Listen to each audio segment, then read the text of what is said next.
All right, if p and q are real numbers such that pq squared equals 4, then which of the following statements must be true? Here we have 5 statements. We're going to start out with sort of looking into a few of them. First of all, what if pq, the product of p and q, were equal to -2? Let's say that p was -1 and q was 2. Well, if that were the case, then PQ is not greater than 0.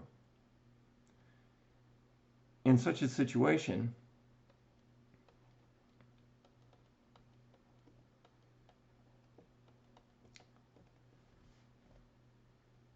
there is a world where A is not true, and there's also a world in which B is not true.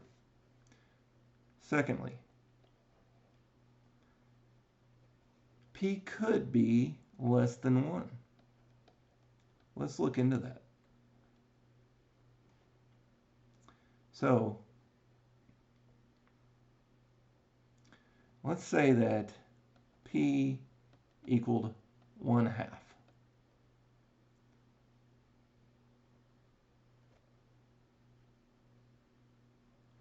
If P equaled 1/2, then Q would need to equal 4. And so there is a world in which P could be less than 1. And this is saying, there's no if. They're saying that P must be greater than 1.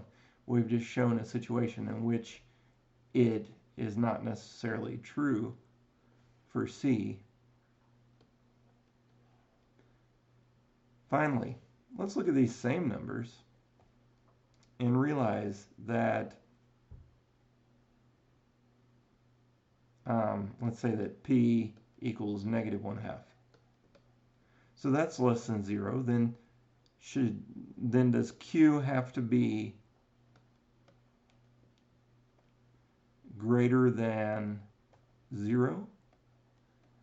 Well, it could be, but I could also use a -4, and I'd end up with +2 as PQ equals 2 rather than -2. And so Q could also be less than 0. And so there is a world in which D is not true. This obviously leaves E, and if you're taking the test, you should probably choose it and move on with your life. But for the sake of this video, we're going to look into it.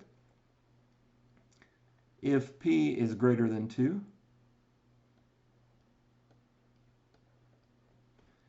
then let's use an example where P equals 3. If P were to equal 3, then Q would need to equal 2/3. Okay, and let's see if it's true. In this case, P is greater than 2, and Q is less than 2. And this is true. We could obviously we could implement some other values for P and Q. But this is the answer that will continue to get us a solution each time and will remain true. So E is our answer.